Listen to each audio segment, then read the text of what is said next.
Morning everyone, welcome to Saraswati classes. कैसे हैं आप सब। यूपीएससी प्रीवियस ईयर के क्वेश्चन की जो हमारी सीरीज चल रही थी उसमें हमने प्राचीन भारत के सभी क्वेश्चन को कंप्लीट कर लिया था। आज की हमारी वीडियो रहेगी मध्यकालीन भारत से संबंधित। इसमें हम धीरे धीरे सभी मध्यकालीन भारत से संबंधित जितने भी क्वेश्चन प्रीवियस ईयर में पूछे गए हैं वो सारे कंप्लीट करेंगे। तो चलिए वीडियो को स्टार्ट करते हैं। हमारा फर्स्ट क्वेश्चन है, चित्रकला की मुगल कला भारतीय लघु चित्रकला की रीढ़ है। निम्नलिखित में से किस कला पर मुगल चित्रकला का प्रभाव नहीं पड़ा। ऑप्शन ए है Pahari, option B Rajasthani, option C Kangra या ऑप्शन डी कालीघाट। हमें बताना है कि इन चार चित्रकारियों में से कौन सी ऐसी चित्रकारी है जिस पर मुगल चित्रकला का प्रभाव नहीं पड़ा था। तो ऑप्शन डी इसका सही आंसर हो जाएगा, यानी कालीघाट चित्रकला पर मुगल चित्रकला का प्रभाव नहीं पड़ा था। भारत का जो मध्य प्रदेश वाला भाग है और इसके पश्चिमी भाग में जो कालीघाट चित्रकला है वो प्रसिद्ध थी और मुगलों का यहाँ पर बहुत कम ही समय तक जो है शासन रहा। तो कालीघाट चित्रकला पर जो है मुगल चित्रकला का प्रभाव नहीं पड़ा। चलिए इसका एक्सप्लेनेशन देख लेते हैं। कालीघाट चित्रकला का क्षेत्र जो है पश्चिमी मध्य प्रदेश है, जो मुगल शासकों के नियंत्रण में कम समय तक था।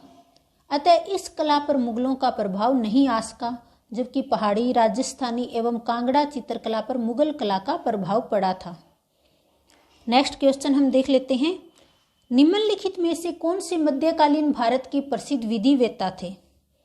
पहले हैं विज्ञानेश्वर, दूसरे हिमाद्री, तीसरे राजशेखर और चौथे हैं जिमूतवाहन। तो हमें बताना है कि इन चारों में से कौन से जो है मध्यकालीन भारत के प्रसिद्ध विधिवेत्ता थे। तो इसका सही आंसर हो जाएगा ऑप्शन नंबर सी, यानी 1, 2 और 4 विज्ञानेश्वर, हिमाद्री और जिमूतवाहन जो है मध्यकालीन भारत के प्रसिद्ध विधिवेत्ता थे। और जबकि जो राजशेखर हैं वो कौन थे, वो प्रतिहार शासक महेंद्रपाल प्रथम के दरबार में रहते थे। इन्होंने एक नाटक की भी रचना की थी जिसका नाम है कर्पूर मंजूरी नामक नाटक। तो इस प्रकार 1, 2 और 4 इसका सही आंसर हो जाएगा। राजशेखर जो है मध्यकालीन भारत के प्रसिद्ध विधिवेत्ता जो नहीं थे। विज्ञानेश्वर, हिमाद्री एवं जिमूतवाहन मध्यकालीन भारत के प्रसिद्ध विधिवेत्ता थे। विज्ञानेश्वर ने याज्ञवल्क्य के स्मृति पर टीका मिताक्षरा तथा जिमूतवाहन ने भी याज्ञवल्क्य पर स्मृति पर टीका दाय भाग नाम से लिखा। हिमाद्री ने मनुस्मृति पर टीका लिखा और राजशेखर जो है प्रतिहार शासक महेंद्रपाल प्रथम के दरबार में रहते थे और इन्होंने कर्पूर मंजूरी जो नामक नाटक की रचना की थी। नेक्स्ट क्वेश्चन है, निम्नलिखित में से किस शासक स्मारक में वह गुंबज है जो संसार के विशालतम गुंबजों में से एक है। तो हमें बताना है कि संसार के विशालतम गुंबजों में से कौन सा गुंबज है। शेरशाह का मकबरा सासाराम में जो है। ऑप्शन बी है जामा मस्जिद दिल्ली का मकबरा।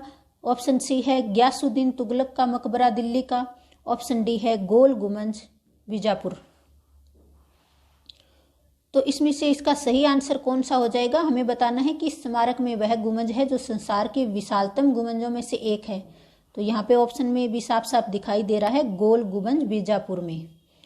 बीजापुर कहाँ पे है, कर्नाटक में।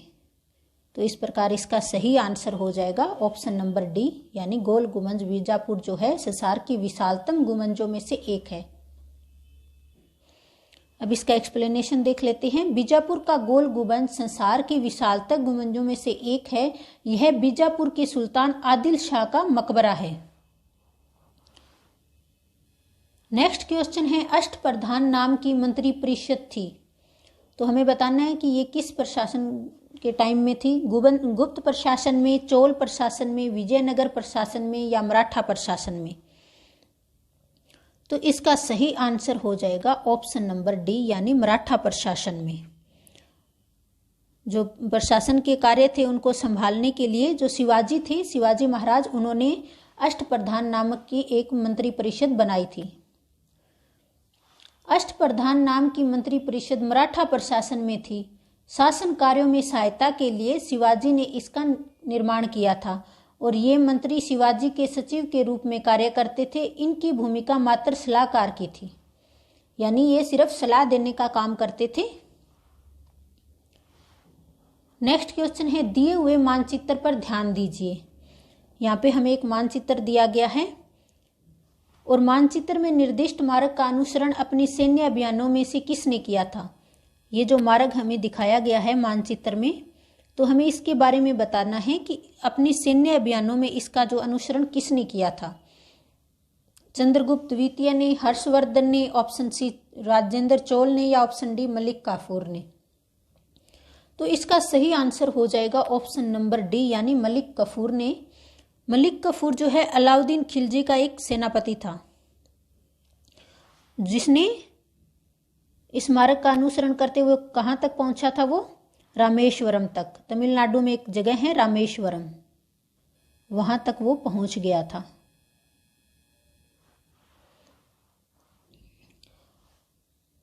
तो चलिए अब इसका एक्सप्लेनेशन देख लेते हैं। मानचित्र में निर्दिष्ट मार्ग का अनुसरण अपने सैन्य अभियानों में मलिक काफूर ने किया था। मलिक काफूर जो है अलाउद्दीन खिलजी का सेनापति था। दक्षिण विजय के क्रम में देवगिरी, वारंगल, होयसल, मालाबार व मदुरै को विजित करते हुए यह रामेश्वरम तक पहुंच गया था। अलाउद्दीन खिलजी को तो आप जानते ही हैं। अलाउद्दीन खिलजी जिसका वास्तविक नाम क्या था, अली गुरशप, और दिल्ली सल्तनत का जो खिलजी वंश था उसका वो दूसरा शासक था। और उसका साम्राज्य कहाँ तक फैला हुआ था, अफगानिस्तान से लगभग उत्तर के मध्य भारत तक। और सबसे इंटरेस्टिंग बात यह है कि उसके बाद में इतना बड़ा साम्राज्य लगभग 300 सालों तक कोई भी शासक अलाउद्दीन खिलजी के जितना बड़ा जो है साम्राज्य स्थापित नहीं कर पाया था। नेक्स्ट क्वेश्चन हम देख लेते हैं। अपभ्रंश शब्द का प्रयोग मध्यकालीन संस्कृत ग्रंथों में होता था, तो किसके लिए होता था हमें ये बताना है। राजपूतों में से जातियुत लोगों को इंगित करने के लिए, ऑप्शन बी है वैदिक कर्मकांडों के त्याग को इंगित करने के लिए, ऑप्शन सी है कुछ आधुनिक भारतीय भाषाओं के आरंभिक रूपों को इंगित करने के लिए, या ऑप्शन डी है संस्कृतेतर छंदों को इंगित करने के लिए। तो इसका सही आंसर हो जाएगा ऑप्शन नंबर सी, यानी कुछ आधुनिक भारतीय भाषाओं के आरंभिक रूपों को इंगित करने के लिए।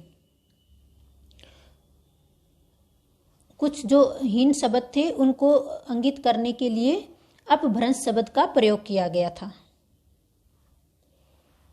मध्यकालीन संस्कृत ग्रंथों में अपभ्रंश शब्द का प्रयोग कुछ आधुनिक भारतीय भाषाओं के आरंभिक रूपों को इंगित करने के लिए होता था। सर्वप्रथम व्यास ने शब्द संस्कार से हीन शब्दों के लिए अपभ्रंश शब्द का नाम दिया था। नेक्स्ट क्वेश्चन है, नस्तालिक है, तो नस्तालिक किसके लिए प्रयोग किया जाता था मध्यकालीन भारत में, ये हमें बताना है। एक प्रकार की फारसी लिपि जो मध्यकालीन भारत में प्रयुक्त होती थी। ऑप्शन बी है एक राग जिसकी रचना तानसेन ने की थी। ऑप्शन सी है मुगल शासकों द्वारा उद्ग्रहित एक उपकर। ऑप्शन डी है उलेमाओं के लिए एक आचार संहिता। तो इसका सही आंसर हो जाएगा ऑप्शन नंबर ए, यानी एक प्रकार की ये फारसी लिपि थी जो मध्यकालीन भारत में प्रयुक्त होती थी, नस्तालिक। और ये उर्दू की तो पारंपरिक लिपि थी। यह मुगल काल की फारसी लिपि थी और यह उर्दू की पारंपरिक लिपि थी। नेक्स्ट क्वेश्चन है, जिस सूफी संत की मान्यता थी कि भक्ति संगीत ईश्वर के निकट पहुंचने का एक साधन है, तो किसने कहा था ये? मुइनुद्दीन चिश्ती ने, बाबा फरीद ने, सैयद मोहम्मद गौसुदराज ने, या शाह आलम बुखारी ने। तो इसका सही आंसर हो जाएगा ऑप्शन नंबर ए, यानी मुइनुद्दीन चिश्ती ने। और आपने देखा भी होगा चिश्तियों से संबंधित अगर आप कोई भी तस्वीर वगैरह देखते हैं तो उसमें दिखाया जाता है कि वो नाच गाकर जो है ईश्वर को मनाने की कोशिश करते हैं। तो उनका मानना था कि जो संगीत और भक्ति है ईश्वर के निकट पहुंचने का एक साधन है। और चिश्ती सिलसिला की स्थापना भी मुइनुद्दीन चिश्ती के द्वारा ही भारत में की गई थी।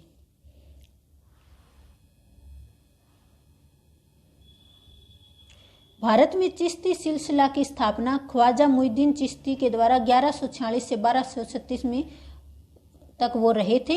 उन्होंने की थी और उन्होंने अजमेर में खानका की स्थापना की थी। ये संगीत को महत्व देते थे। इनका मानना था कि संगीत जो है ईश्वर के निकट पहुंचने का साधन है।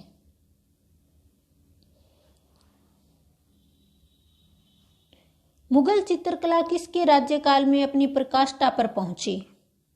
हुमायूं के, अकबर के, जहांगीर के या शाहजहां के?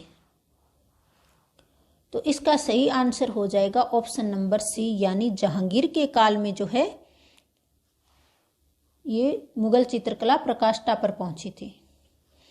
मुगल चित्रकला जहांगीर के राज्यकाल में अपनी प्रकाष्ठा पर पहुंची। जहांगीर ने सौम्य चित्रकला में रुचि ली एवं कई चित्रकारों को प्रश्रय भी दिया था। नेक्स्ट क्वेश्चन है, मध्यकालीन भारत में मनसबदारी प्रथा खास तौर पर इसलिए चालू की गई थी ताकि सेना में भर्ती की जा सके। ऑप्शन बी है राजस्व संग्रह में सुविधा हो। ऑप्शन सी है धार्मिक सामंजस्य सुनिश्चित हो। ऑप्शन डी है साफ सुथरा प्रशासन लागू हो। तो हमें बताना है कि मनसबदारी प्रथा को क्यों लागू किया गया था। तो इसका सही आंसर होगा ऑप्शन नंबर डी, यानी साफ सुथरा प्रशासन लागू हो सके। ठीक है। और जो मनसब शब्द था इसमें शासकीय अधिकारी और जो सेनापति थे उनके पद के लिए ये नाम रखा गया था मनसब। मनसबदारी प्रथा 1575 में अस्तित्व में आई।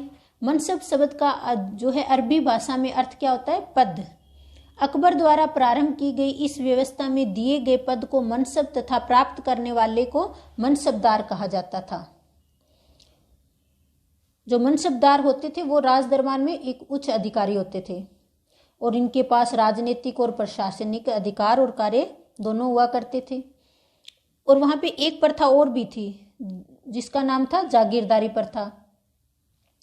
जो भी राज्य की ओर से जो कर वसूलने का और उसका हिसाब किताब रखने का कार्य करते थे ना, उनको जागीरदार कहा जाता था। और जागीरदार जो भी कर एकत्रित करते वो किसको ला के देते थे? मनसबदार को। नेक्स्ट क्वेश्चन है, निम्नलिखित में से कौन सा युग्म सही सुमेलित है? तो हमें बताना है कि इसमें से कौन सा जो है किसकी रचना किसके द्वारा की गई है। गुरु अमरदास, मीरी और पीरी, गुरु अर्जन देव आदि ग्रंथ, और सी है गुरु रामदास दल खालसा। ऑप्शन डी है गुरु गोविंद सिंह मंजी। तो इसका सही आंसर होगा ऑप्शन नंबर बी, यानी गुरु अर्जन देव के द्वारा आदि ग्रंथ की रचना की गई थी। ठीक है। और मीरा और पीरी जो है ये किसके द्वारा लिखी गई थी? ये गुरु हरगोविंद के द्वारा।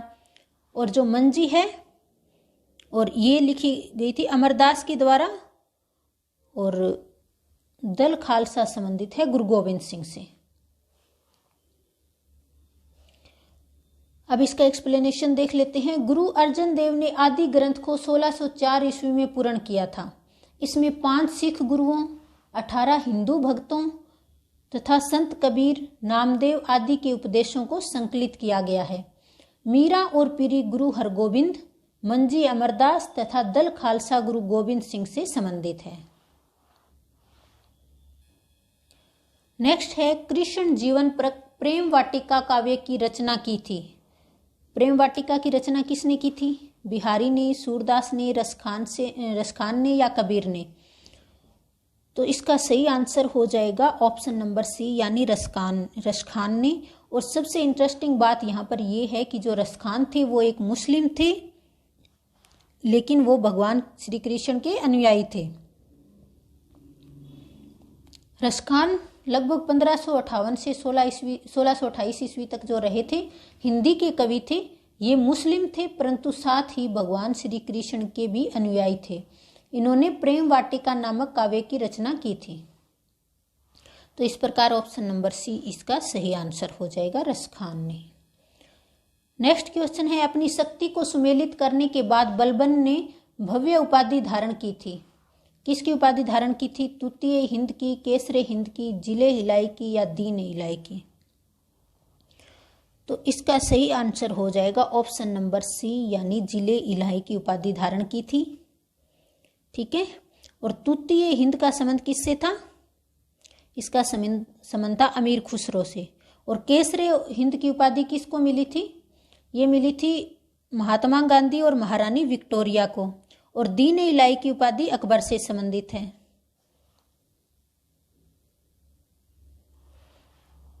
बलबन ने जिले हिलाई नामक उपाधि धारण की। तृतीय हिंद का संबंध अमीर खुसरो से है। केसरे हिंद का संबंध महारानी विक्टोरिया से तथा दीन-ए-इलाही अकबर द्वारा प्रवर्तित धर्म है। ठीक है, चलिए नेक्स्ट क्वेश्चन हम देख लेते हैं। अकबर के शासन काल में पुनर्गठित केंद्रीय प्रशासन तंत्र के अंतर्गत सैनिक विभाग का प्रमुख था दीवान, मीर बख्शी, मीर समन या बख्शी। तो इसका सही आंसर हो जाएगा ऑप्शन नंबर बी यानी मीर बख्शी। ठीक है, अकबर के शासन काल में पुनर्गठित केंद्रीय प्रशासन तंत्र के अंतर्गत सैनिक विभाग का प्रमुख मीर बख्शी था। इसका कार्य सैनिकों की भर्ती करना, हुलिया एवं दाग, शस्त्र, रसद आदि की देखभाल करना, पदोन्नति करना एवं वेतन देना था। नेक्स्ट क्वेश्चन है, भारत में सूफियों के चिश्ती धर्म संघ का प्रवर्तक और सर्वप्रमुख व्यक्ति ख्वाजा मुईनुद्दीन चिश्ती है और कारण दिया गया है कि चिश्ती धर्म संघ अपना नाम अजमेर में स्थित ग्राम चिश्त से लिया गया है। तो हमें बताना है कि कौन सा सही है इसमें से। तो पहले स्टेटमेंट की अगर हम बात करें कि भारत में सूफियों के चिश्ती धर्म संघ का प्रवर्तक और सर्वप्रमुख व्यक्ति ख्वाजा मुईनुद्दीन चिश्ती है, अभी हमने ये देखा था पहले, तो ये आंसर ऑप्शन जो है सही है। मुईनुद्दीन चिश्ती ही इसके संस्थापक थे यहाँ पे भारत में। और कारण है कि चिश्ती धर्म संघ अपना नाम अजमेर में स्थित ग्राम चिश्त से लिया गया है। ये स्टेटमेंट यहाँ पे गलत हो जाएगा क्योंकि चिश्ती शब्द कहाँ से आया था? अफगानिस्तान का एक गांव है चिश्त, वहां से चिश्ती शब्द लिया गया है। तो दूसरा स्टेटमेंट है वो गलत हो जाएगा।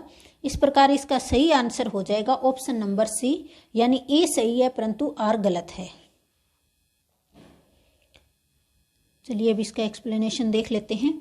भारत में सूफियों के चिश्ती धर्म के प्रवर्तक और सर्वप्रमुख व्यक्ति जो है ख्वाजा मुईनुद्दीन चिश्ती हैं। मुईनुद्दीन चिश्ती मोहम्मद गोरी की सेना के साथ 1192 ईस्वी में भारत आए थे। तो ये भी आप याद रखेंगे कि किसके साथ आए थे? मोहम्मद गोरी की सेना के साथ 1192 ईस्वी में भारत आए और अजमेर को अपना निवास स्थान बनाया। चिश्ती शब्द अफगानिस्तान के एक गांव चिश्त से लिया गया है। ठीक है, नेक्स्ट क्वेश्चन हमारा है, महाभारत की विषय वस्तु पर विभिन्न भाषाओं के कृतिकारों और उनकी कृतियों के निम्नलिखित युग्मों में से कौन सा एक सही सुमेलित है? तो यहाँ पे 4 ऑप्शन दिए गए हैं। सारला दास ने इसकी रचना जो है महाभारत की रचना बंगाली भाषा में की थी, काशीराम ने उड़िया भाषा में की थी, टिक्कण ने मराठी में की थी और पंपा ने जो है कन्नड़ में की थी। तो हमें बताना है कि कौन सा स्टेटमेंट इसमें से सही है। क्या सारला दास ने बंगाली भाषा में इसकी रचना की थी? तो ये स्टेटमेंट गलत हो जाएगा। काशीराम ने उड़िया में की थी, ये भी गलत है। टिक्कण के द्वारा मराठी में की गई, ये भी गलत है। लेकिन ऑप्शन नंबर डी सही हो जाएगा क्योंकि पंपा नाम के व्यक्ति ने कन्नड़ भाषा में महाभारत का अनुवाद किया था।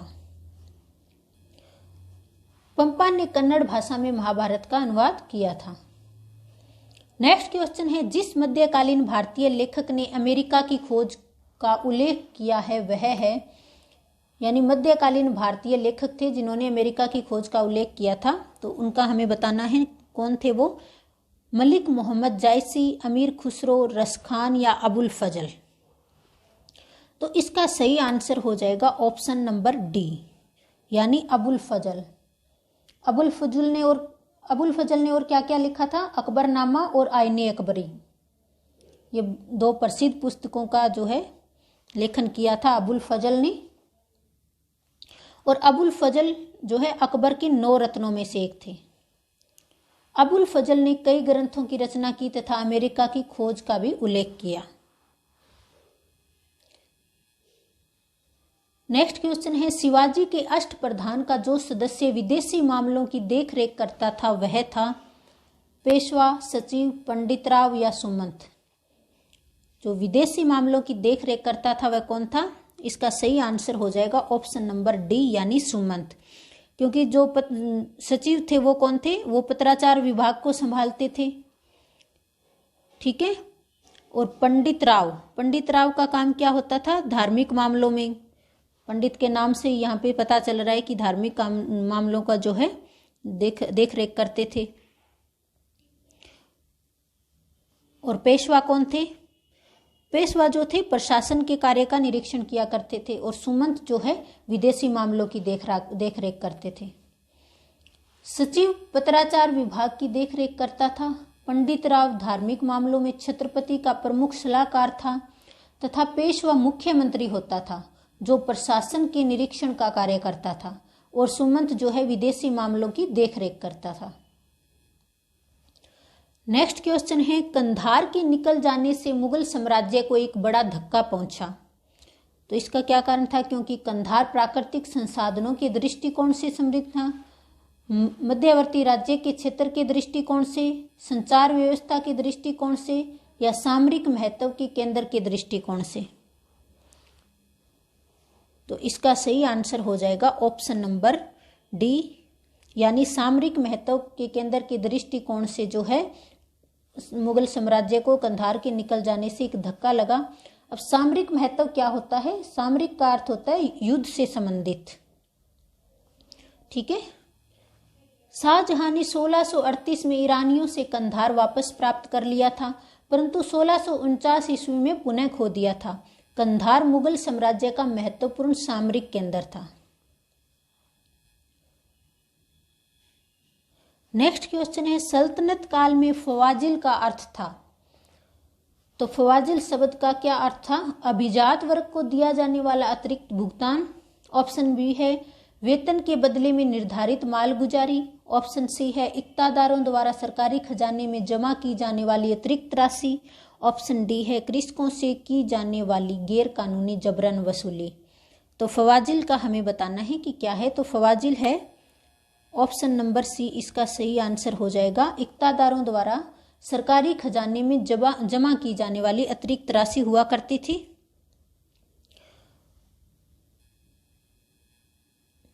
इक्ता पाने वाला व्यक्ति सुल्तान की सेवा के लिए एक निश्चित संख्या में सैनिक रखता था तथा राजस्व की वसूली करता था और वह सैनिकों का वेतन और अपना खर्च काटकर जितना भी शेष बचता था वो सुल्तान को भेज देता था और उसे ही फवाजिल कहा जाता था। ठीक है। तो आज की हमारी वीडियो यहीं समाप्त होती है। नेक्स्ट वीडियो में फिर मिलेंगे, तब तक के लिए धन्यवाद।